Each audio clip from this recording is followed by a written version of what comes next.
Avez-vous l'espérance d'aller à la rencontre de Jésus pour être dans son royaume avec lui? Avez-vous été appelé? Avez-vous reçu un appel céleste? Jésus, dans la Bible, il dit que ceux qui vont être avec lui dans son royaume, c'est Dieu qui réserve les places. Vous allez prendre votre Bible et on va lire ça ensemble. Dans le livre de Matthieu, au chapitre 20, à partir du verset 20 à 23. On va lire ça ensemble. Prenez votre Bible. Le verset 20 dit, « Alors la mère des fils de Zébédée s'approcha de Jésus avec ses fils et se prosterna pour lui faire une demande. Il lui dit, « Que veux-tu? » Elle ordonne, me dit-elle, que mes deux fils que voici soient assis dans ton royaume, l'un à ta droite et l'autre à ta gauche. Jésus répondit, « Vous ne savez pas ce que vous demandez. Pouvez-vous boire la coupe que je dois boire? » Nous le pouvons, dirent-ils. Il leur répondit, « Il est vrai que vous boirez ma coupe, mais pour ce qui est d'être assis à ma droite et à ma gauche, cela ne dépend pas de moi et ne sera donné qu'à ceux à qui mon Père l'a réservé. » Ceux qui vont à la rencontre de Jésus dans les airs pour être dans son royaume, c'est Dieu qui les choisit. Ils sont appelés. La Bible dit qu'il y a beaucoup d'appelés, mais il y a peu d'élus. Selon Jésus, il n'y en a seulement qu'un petit troupeau qui vont dans le royaume. Et on va lire ça ensemble dans le livre de Luc. Le livre de Luc au chapitre 12 et le verset 32. Luc chapitre 12 et le verset 32.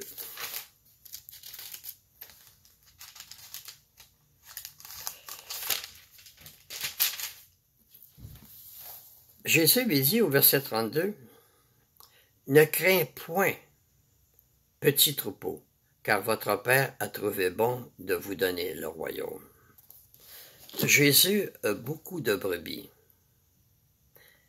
Il appelle ses disciples les brebis parce qu'ils écoutent. Il dit qu'il y a beaucoup de brebis, mais il n'y en a seulement qu'un petit troupeau parmi ces brebis qui vont hériter le royaume. Jésus ne dit pas combien il y en a. Il dit qu'il y en a un petit troupeau parce qu'il n'y en a pas beaucoup comparé à ceux qui vont vivre sur la nouvelle terre. Il y a des personnes aujourd'hui qui sont vivants. Lorsqu'ils vont mourir, ils ne s'endormiront pas dans la mort. En un instant, en un clin d'œil, ils sont ressuscités corps spirituels. Comme Jésus il a ressuscité. Eux, ils vont à la rencontre de Jésus avec ceux qui sont décédés, qui ont été appelés, et ils arrivent ensemble dans le royaume avec Jésus et ils deviennent des rois, des sacrificateurs et des prêtres et règnent avec Jésus pendant les 1000 ans. Si vous avez été appelé, vous allez aller avec Jésus dans son royaume. Mais si vous n'avez pas été appelé, vous n'y irez pas. Mais vous allez avoir quand même la vie éternelle sur la terre, quand la terre va être un paradis.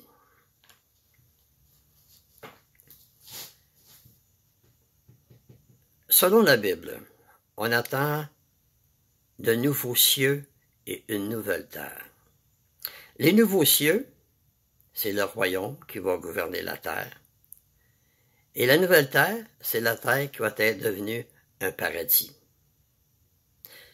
Jésus va descendre sur la terre en personne et il va mettre son pied sur le mont des Oliviers, qui est en face de Jérusalem, et c'est là qu'il va installer son royaume.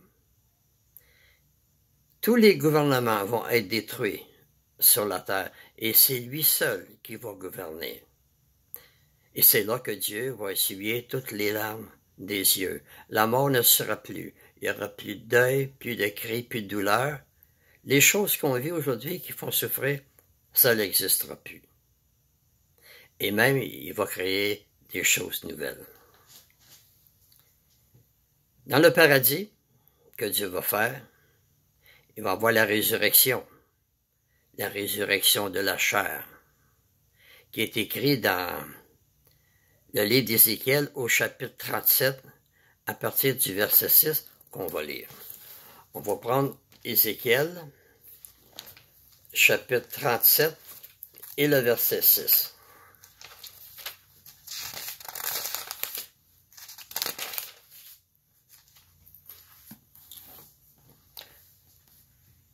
Le verset 6 dit, c'est Dieu qui parle, il dit qu'il va y avoir une résurrection de la chair. Il dit, à partir du verset 5, « Ainsi parle le Seigneur, Dieu, à ses eaux. Voici, je vais faire entrer en vous un esprit, et vous vivrez. Je vous donnerai des nerfs, je ferai croître sur vous de la chair, je vous couvrirai de peau, je mettrai en vous un esprit, et vous vivrez. Et vous saurez que je suis Dieu. » La Bible parle qu'il va y avoir une résurrection de la chair. Et Dieu le dit là, dans Ézéchiel, chapitre 37, à partir du verset 5. Ceux qui vont avec Jésus, ils ont l'immortalité. Ça veut dire qu'ils ne mourront jamais. Ils sont assurés de jamais mourir. Mais ceux qui vont vivre sur la nouvelle terre, à la fin du millénaire, il y en a qui vont mourir. Au jour de la résurrection des justes et des injustes, les gens vont devenir parfaits au bout de 1000 ans. Satan va avoir été enchaîné, puis à la fin, il va être libéré de sa prison, et là, il va séduire les nations, puis il y en a qui vont le suivre. Puis ceux qui vont le suivre vont être jetés dans le lac de feu, qui n'est pas l'enfer, et qui est un symbole de destruction. Ceux qui sont jetés dans le lac de feu vont être détruits pour toujours. Pour eux, il n'y a pas de résurrection. Mais les justes vont aller à la vie éternelle. Oui, selon la Bible, on attend de nouveaux cieux et une nouvelle terre. Les nouveaux cieux, c'est le royaume de Dieu qui va gouverner la terre. Et la nouvelle terre, c'est la terre qui va devenir un paradis, comme c'était au commencement avec Adam et Ève. Sur la nouvelle terre, Jésus appelle les autres brebis.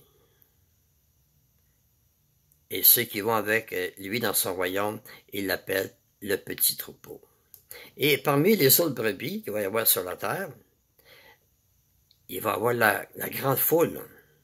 Une grande foule que personne ne peut dénombrer, qui viennent de la grande tribulation, puis qui ont lavé leur ras dans le sang de l'agneau.